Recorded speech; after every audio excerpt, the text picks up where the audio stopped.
soou. Cristo à frente do seu povo, multidões já conquistou, vencendo vem Jesus. Glória, glória, aleluia. Seja bem-vindo. Hoje, 29 de fevereiro, dia 8, estamos quase encerrando a nossa revista Rumo ao Lar. Estamos estudando os segredos da vitória final e hoje o título é O Último Convite para Vencer. Eu gostaria de sugerir a leitura do livro O Grande Conflito, capítulo 38, que tem por título O Último Convite Divino. Esses capítulos finais do livro Grande Conflito são incríveis, são empolgantes. Não há ninguém que possa ler alguns trechos ali e não desejar ler o próximo parágrafo, o próximo capítulo. São capítulos incríveis. Agora, tente ler na versão completa, viu?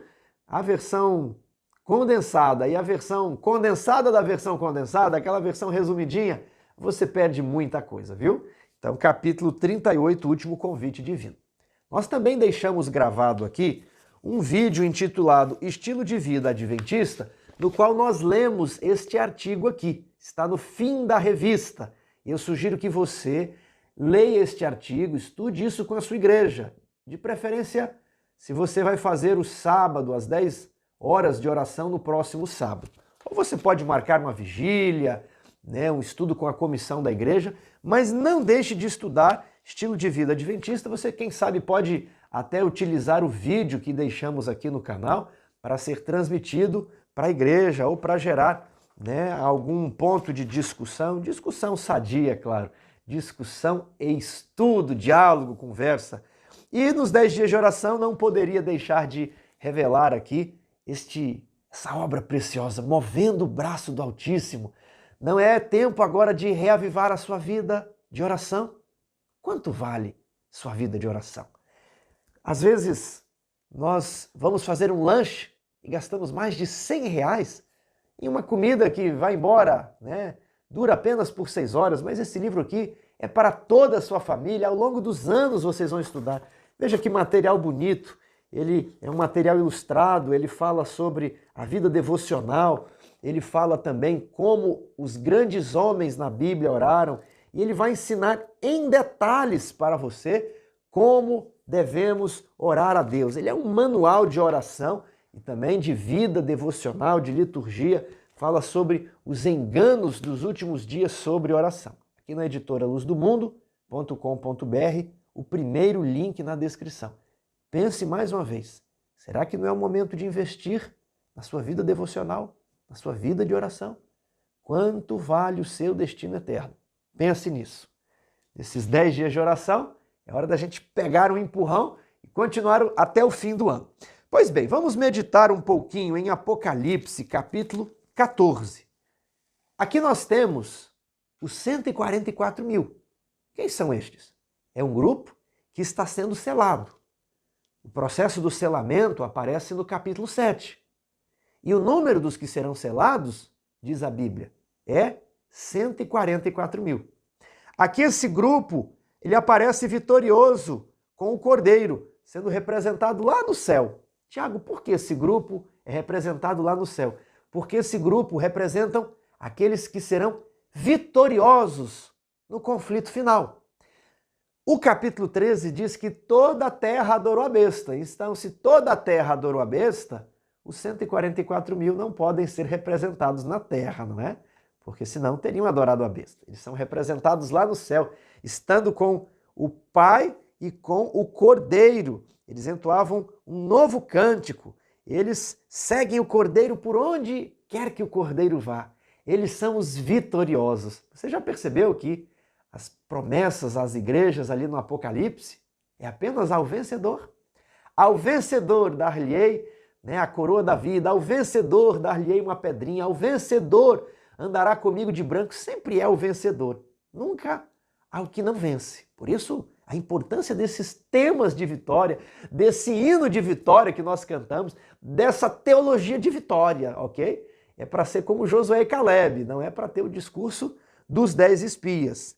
E agora esse grupo, 144 mil, eles têm uma missão, que é pregar 3 mensagens.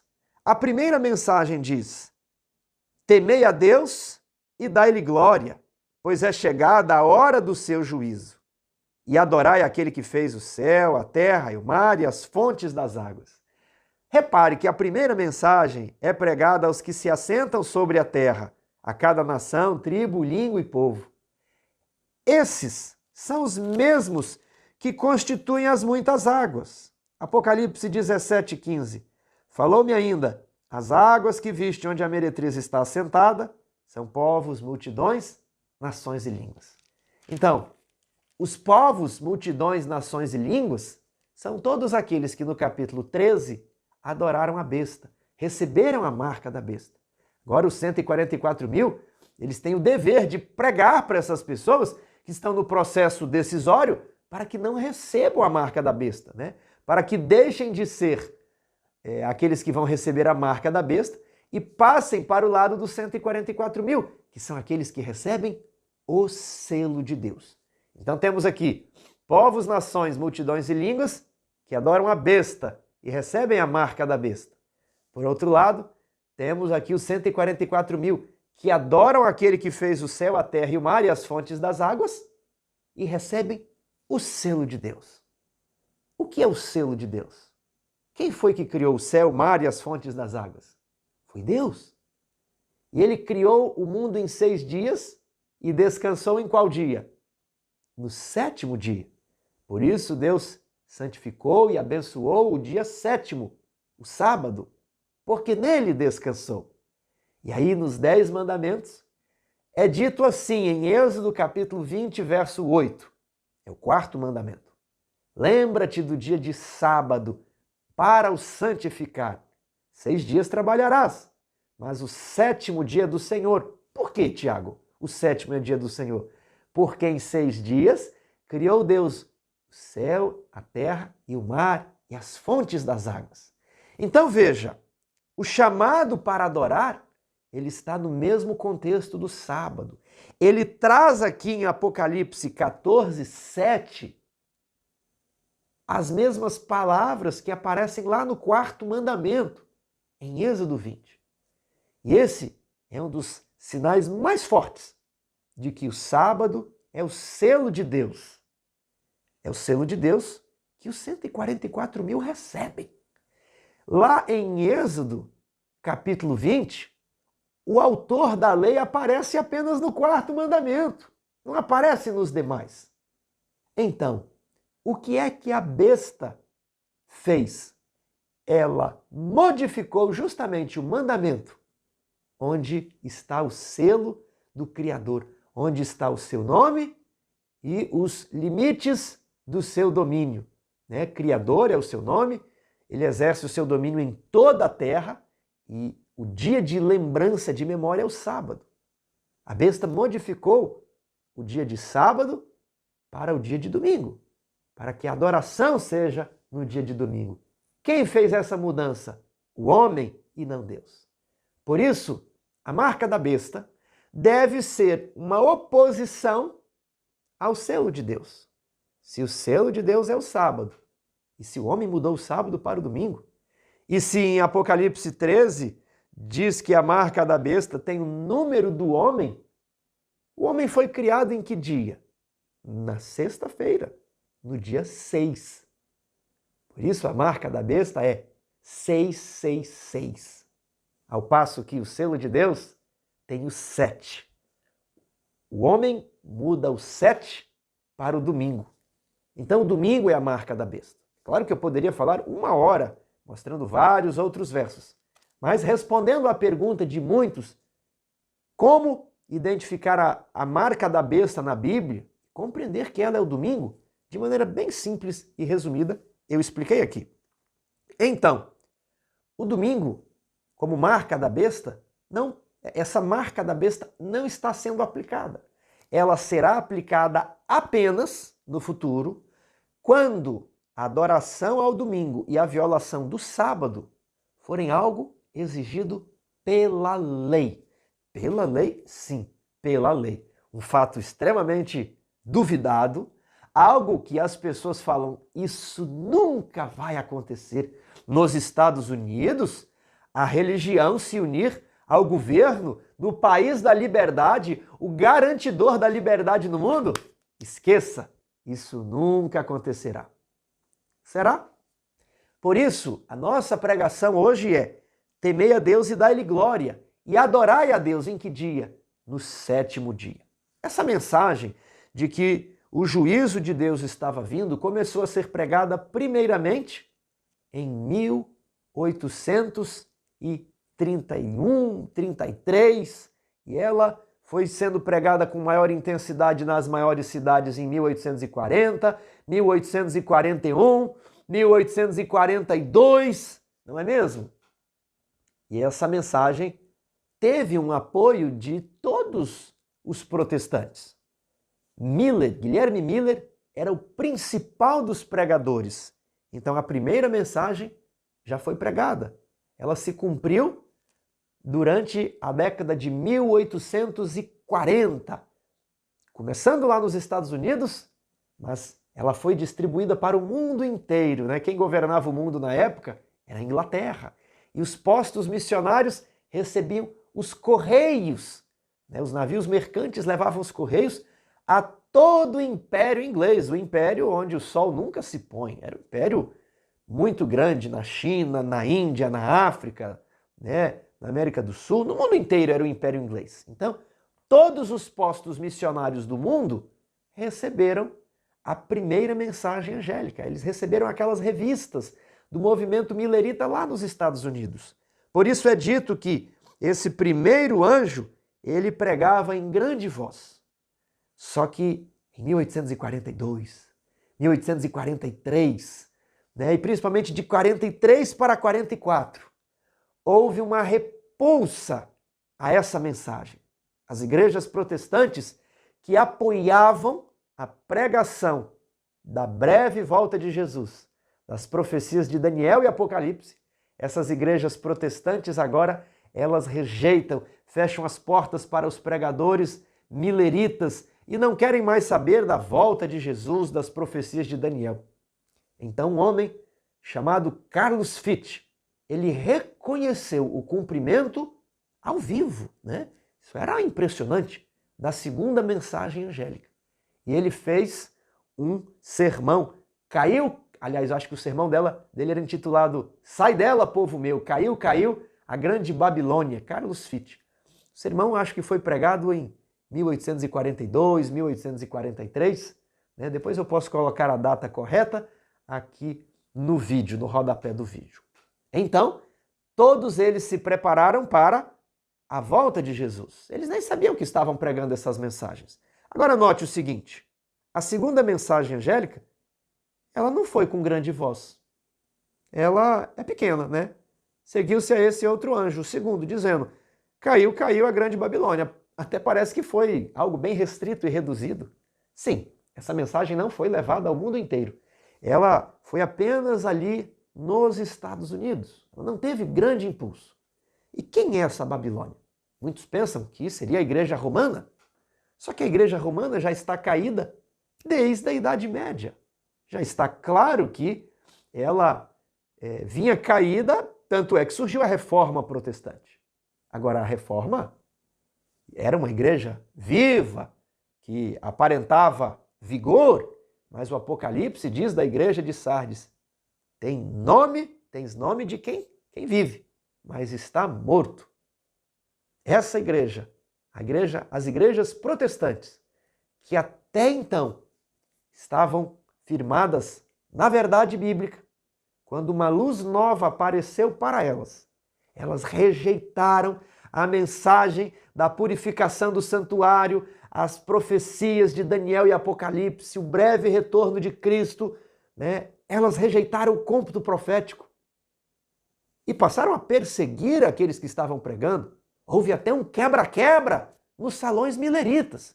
Então Carlos Fitch reconheceu que os protestantes, que antes estavam na luz do Senhor, se tornaram filhas de Babilônia, né? Então, essa Babilônia que cai em 1800, na década de 1840, são as igrejas protestantes. Agora, a terceira mensagem nunca foi pregada. No dia que ela for pregada, sabe o que acontece? Cristo volta. No dia que a terceira mensagem angélica seguiu-se a este outro anjo terceiro, dizendo em grande voz: se alguém adora a besta e a sua imagem, vai receber a ira de Deus. Mas se ele guarda os mandamentos e tem a fé de Jesus, receberá a bem-aventurança, a recompensa eterna. Essa mensagem precisa ser pregada igual à primeira, em grande voz. Então, olhei, verso 14, e eis uma nuvem branca, e sentado sobre a nuvem, um semelhante ao Filho do Homem. Então é a volta de Jesus, vindo para colher a seara na terra que amadureceu, e também para queimar o joio. Então ele vem para recolher o trigo, queimar o joio, que aqui no caso não é joio, são as uvas que serão pisadas. Esse é um resumo das 3 mensagens angélicas. Tiago, o que falta para a volta de Jesus? Praticamente nada. É preciso um povo cheio do Espírito Santo, disposto a pregar essas 3 mensagens angélicas com grande voz. E esse povo vai dar também uma 4ª mensagem, que aparece em Apocalipse 18, versos 1 em diante. Depois destas coisas, vi descer do céu outro anjo, que tinha grande autoridade, e a terra se iluminou com a sua glória. Isso aqui será poderoso, irmãos. Não deseja você participar do movimento do 4º anjo? Iluminar a terra com a glória de Deus. Então exclamou esse anjo, como? Com potente voz, com potente voz. Caiu a grande Babilônia e se tornou morada de demônios, covil de toda espécie de espírito imundo, esconderijo de todo gênero de ave imunda e detestável. Mas essa não é a 2ª mensagem, Tiago? Por que você diz que ela é a 4ª? Porque agora, a 2ª mensagem, que foi dada em um contexto muito reduzido nos Estados Unidos, precisa ser pregada ao mundo inteiro, com potente voz. E o refrigério, a terra se iluminando com a sua glória, eu não posso me deter muito nisso daqui, mas refere-se ao derramamento do Espírito Santo, que vai habilitar os seres humanos a cumprir a obra desse anjo, que vai habilitar os 144 mil a pregar ao mundo inteiro. Caiu a grande Babilônia. Sai dela, povo meu. As pragas estão prestes a cair. Inicialmente, eles estão pregando a 3ª mensagem angélica e, de repente, cheios do Espírito Santo, eles começam a pregar algo que não tinham planejado. Eles começam a desdobrar as mensagens do Evangelho, do amor de Deus, do grande conflito. E nesse momento haverá um movimento em todas as partes do mundo, unindo a religião com a política. Quem vai encabeçar esse movimento são as igrejas protestantes nos Estados Unidos. É aqui que devemos observar a profecia. Protestantismo envolvido com política. Vou repetir. Muitos estão preocupados com os católicos envolvidos com política. Mas a profecia chama atenção para o protestantismo nos Estados Unidos. Protestantes envolvidos com política. Ligou ali a luz amarela. Você está vendo como essa profecia está avançando? As profecias não acontecem assim de uma noite para o dia. É um processo histórico. Você tem agora a eleição americana e você tem vários valores cristãos sendo levantados. Não sabemos quando, não sabemos se vai ocorrer uma 3ª guerra mundial, se não vai, mas em algum momento a política nos Estados Unidos vai se misturar com a religião protestante a tal ponto que eles vão impor a observância do domingo por lei. Isso nunca vai acontecer. E se eu te disser que quase aconteceu? Quando? Em 1800, na década de 1890. Em 1888, o senador Blair propôs um projeto de lei para a observância do domingo nos Estados Unidos. E a igreja enviou um representante, A.T. Jones, que debateu perante o Congresso americano com o senador Blair. O Timóteo está estudando esse assunto aqui no canal, na série intitulada A Lei Dominical Nacional. E aquela lei não foi para frente, ela foi engavetada. E então, o que é que os evangélicos, os protestantes nos Estados Unidos fizeram? Eles tentaram passar leis estaduais e conseguiram várias leis estaduais. Então, por volta de 1893, há uma reunião da Associação Geral e A.T. Jones é o palestrante principal. Os sermões dele estão em um livro intitulado 1893, A Mensagem do Terceiro Anjo.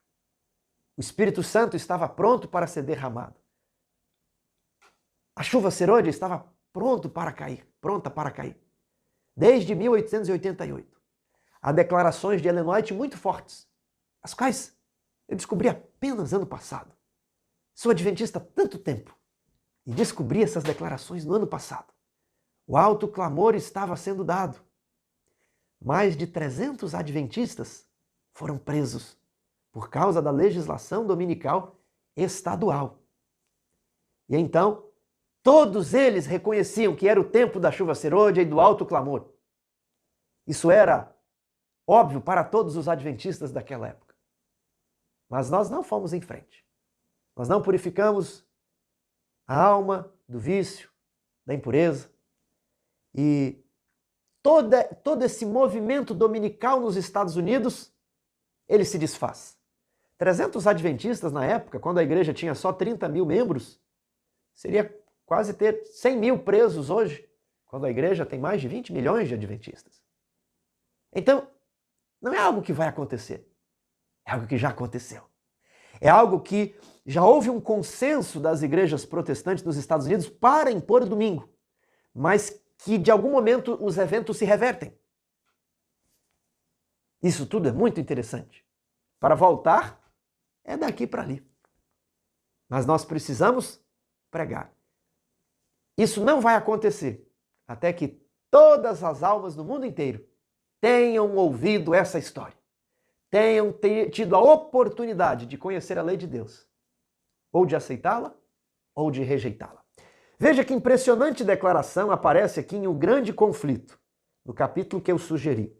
Até aqui, os que apresentavam as verdades da mensagem do terceiro anjo foram muitas vezes considerados como simples alarmistas. Suas predições de que a intolerância religiosa alcançaria o predomínio nos Estados Unidos, de que a igreja e o Estado se uniriam para perseguir os que guardam os mandamentos de Deus, foram declaradas sem fundamento e absurdas.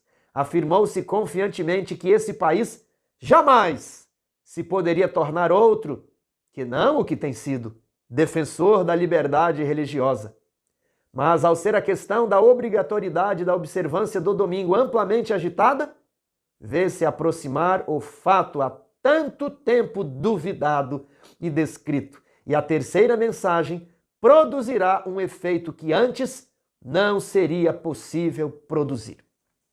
Você sabe que ano foi lançado o livro O Grande Conflito? Em 1888.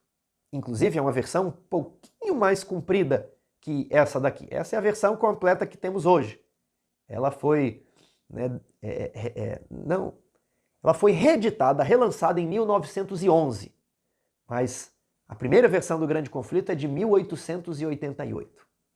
Vem naquele mesmo ano, a Lei Dominical Nacional. Ela não vai para frente com o senador Blair. Então os partidos protestantes, as igrejas protestantes conseguem passar leis estaduais, impondo o domingo. 300 guardadores do sábado foram presos nos Estados Unidos. E agora, em 1893, há uma força muito grande para uma legislação dominical federal por ocasião da Exposição Colombo no estado do Michigan. Tudo isso você deveria saber. Tudo isso nós deveríamos saber. Eu sou adventista há quase 40 anos e não conhecia tantos detalhes sobre essa história. se você já vai ficar assim entusiasmado ao saber que tudo isso quase já aconteceu. O grande conflito que foi lançado em 88 já estava, quase que contando o que estava acontecendo em 1893. Imagine que bomba será em cada lar quando eles abrirem o livro que foi entregue por você.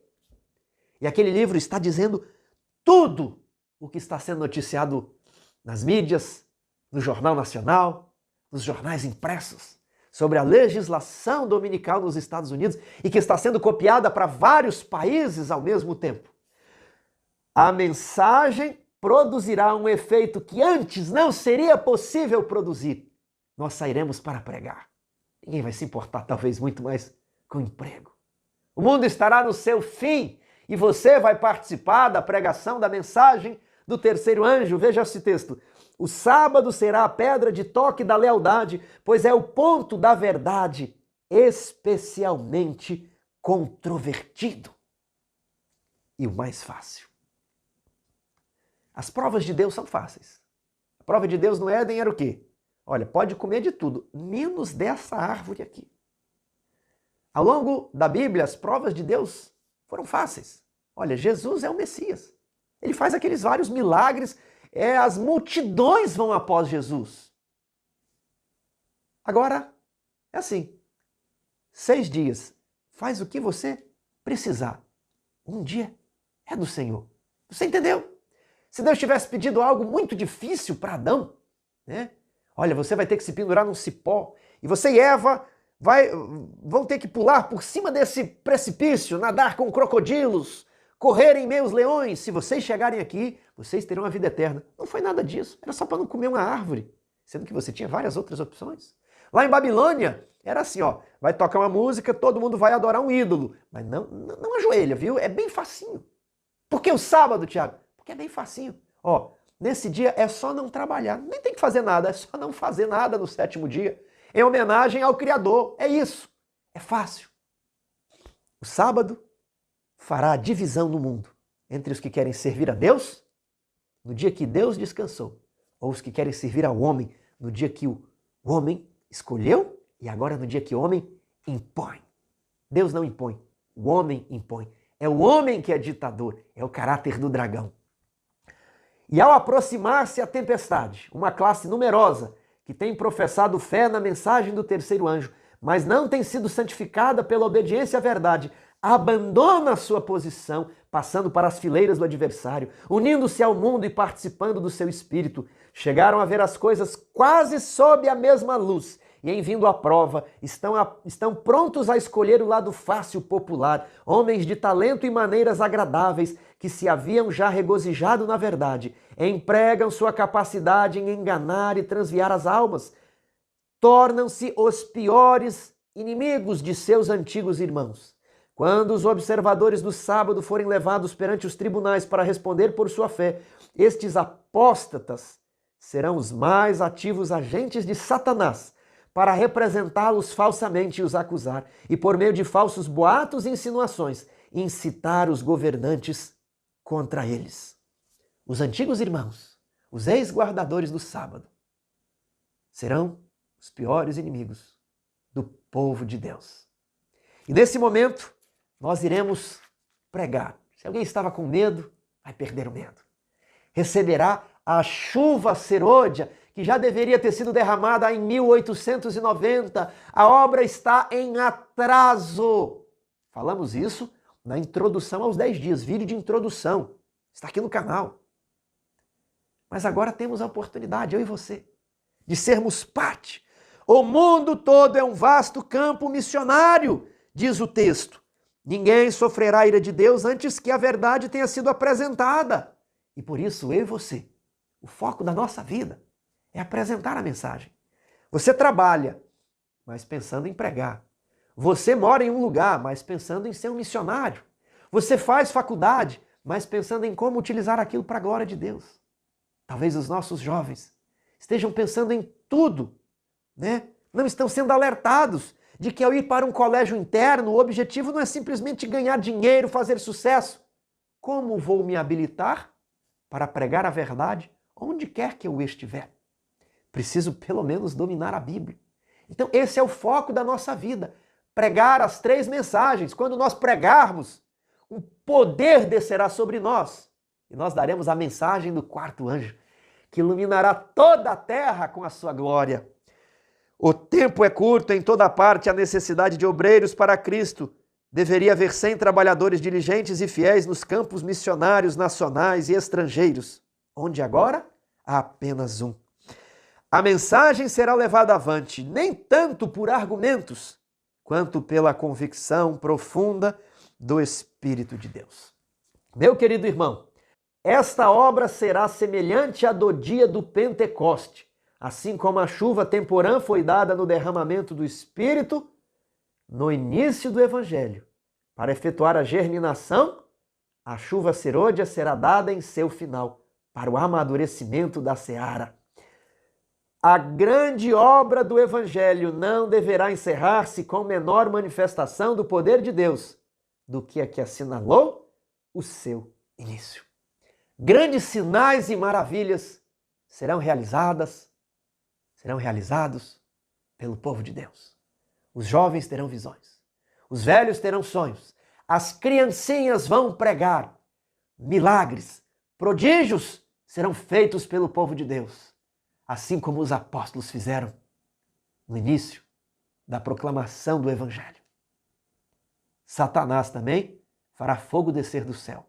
O que ele não pôde fazer no episódio de Elias, de alguma forma ele fará, para que, se possível, pudesse enganar até os escolhidos. Eu quero ver esse dia. Eu quero participar. Eu quero pregar em grande voz. Eu e você. Estamos aqui só no vídeo. Naquele dia, nós vamos panfletar de casa em casa. Naquele dia, nós vamos pegar o grande conflito e abrir na rua, com o megafone na mão, quem sabe na Avenida Paulista. Nós avisamos há mais de 100 anos que chegaria esse dia. Eu e você, ombro a ombro. Talvez aqui só estamos por vídeo. Eu e você vamos dar a última mensagem de advertência a este mundo. Que maravilhoso não será, cheio do poder do Espírito Santo, pregar. Que incrível não será esse dia. Sinais e maravilhas ocorrem em rápida sucessão. Rumo ao lar, Jesus Cristo está voltando. Levanta-te, resplandece, porque a glória do Senhor já está brilhando sobre ti. Nós vamos pregar. Caiu a grande Babilônia, a Babilônia que nos oprime, os poderes deste mundo maligno serão desmascarados. Caiu Babilônia. Sai dela, povo meu. Talvez você já tenha saído de Babilônia há muito tempo. Mas aqui na última parte, na aplicação pessoal, diz assim: não há problema de água para um barco, desde que o barco esteja sobre a água e não haja água dentro do barco. Não há problema estar no mundo para o cristão, desde que o mundo esteja fora do cristão. Talvez você já deixou Babilônia há muitos anos, mas talvez os princípios de Babilônia ainda estejam dentro de nós. O que nós estudamos ao longo desses 10 dias é para que sejamos vencedores, para que todos os gostos do Egito, as comidas de Babilônia, sejam retiradas. As palavras impuras, os pensamentos maus, a impaciência, a irritação, a aspereza, tudo isso seja retirado e que o templo da nossa alma seja purificado, para que possamos vencer como Jesus venceu. Por isso o estudo do estilo de vida, do qual gravamos um vídeo, está aqui no canal. É por isso que estudamos tudo isso, para que Babilônia esteja apenas fora e nunca dentro de nós. Sai dela, povo meu. Deus tem um povo em Babilônia. E eles precisam ver em você a luz da palavra de Deus, os princípios de amor. É isso que o povo precisa ver em nós. Amor, simpatia, cuidado. É o Evangelho de Jesus. Vamos orar? Nós vamos orar para que Deus desperte em nós o interesse na salvação, engajamento na obra, para que possamos doar os nossos recursos para a pregação do Evangelho. Nós vamos orar pela janela 1040, onde quase não existe cristianismo. E vamos pedir a capacitação do Espírito Santo. Ajoelhe-se comigo. Senhor nosso Deus, obrigado por tanta luz que o Senhor nos tem dado. Ajude-nos a pregar as mensagens dos 3 anjos. Ajude-nos a apoiar com os nossos dízimos e as ofertas aqueles que vivem integralmente pregando. Obrigado porque o Senhor nos chamou até aqui. Mas a maior parte do mundo sequer conhece Jesus. Na janela 1040 os desafios são tão grandes. São desafios financeiros, são desafios motivacionais, são desafios de língua. Que os nossos jovens adventistas que vão para os colégios, eles possam aprender a falar as línguas, que eles possam aprender a dominar as redes sociais, que eles possam se apaixonar pela obra de ganhar almas e que possam dedicar as suas vidas para trabalhar na janela 1040. Volte logo, Senhor Jesus, mas primeiramente que possamos receber o selo de Deus e ensinar às pessoas tudo o que temos aprendido. Ajude-nos a pregar essas mensagens e estarmos selados com os 144 mil. Ora vem, Senhor Jesus, leve-nos para o lar. Em teu nome oramos. Amém. Que Deus o abençoe.